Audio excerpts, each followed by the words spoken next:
Sasa unajua moja ya changamoto ikaja kumpata ni changamoto ya kuanza kula mchele, si ndio? Alikuwa anakula mchele huyu kiasi kwamba ukimletea wali ameshashiba. Sikiza ushuhuda, ni kama wakijinga hivi, lakini very powerful. Sema very powerful.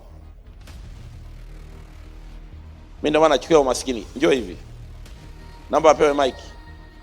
Sikiza huo ushuhuda, utakusaidia. Ushuhuda huu tutauita changamoto za uswahilini. Sema changamoto za uswahilini. Alihamia nyumba ya mama mmoja hivi, sawa eh? Sasa kwa sababu amekodi chumba, si ulikuwa umekodi chumba eh? Uweze ukaweka jiko la kupikia wapi? Chumbani. Kwa hiyo jiko linawekwa wapi? Nje.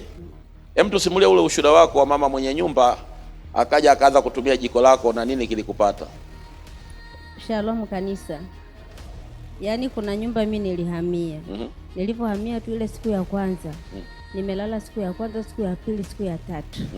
Ikiwa nimelala nimeota mpangaji mwenzangu yeye ana chumba, sebule na jiko na choo.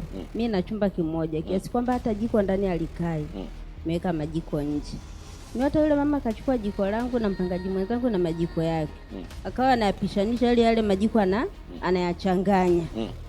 Sasa nikakurupuka usingizini, nikamwona yule mama, nikamwangalia, unajua alinisonya, alafu akaniweka hivi mdomo nisiongee ama nisiseme chochote. Kwenye ndoto hiyo sasa. Kwenye ndoto. Nikaamka asubuhi, niliwaita wanangu, nimeota ndoto 1 2 3, lakini nilikosa amani. Nilikuwa sina amani kabisa hata kidogo kwa sababu nimeota ile ndoto.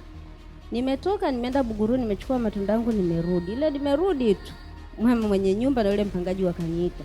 Inabidi uhame. Nikauliza kwa sababu gani? Wanapika sana humo moshi. Yule mama mwenye nyumba ananiambia mume wangu ana kisukari, ana pressure, kwa hawezi kuvumilia ule moto. Nikamwambia mama, mimi niko huko mbali. Huu moshi na hiyo pressure sio na moto anamkutaje? Tukapelekana juu mpaka serikali za mitaa kama Siara. Kwa ajili ya jiko tu. Kwa ajili ya jiko. Sikuwa naelewa maana ya jiko ni nini. Yule mtu alipochanganya yale majiko, yule nikuja kuelewa baadaye nilipomweleza baba alivyoniambia, nikarudi nyumbani kwa nimepata ufunuo juu ya maana ya jiko ni nini. Na kuna siku sasa ukamkuta physically kachukua jiko lako sasa. Kama mara 2. Kwanza wanangu walianza kuniambia, "Mama, mbona mama sio anapikia majiko yetu?" Wakati ana majiko yake 3 kabisa huko jikoni kwake. Lakini akawa anachukua majiko yangu mimi anapikia, ya kwake ameyaacha.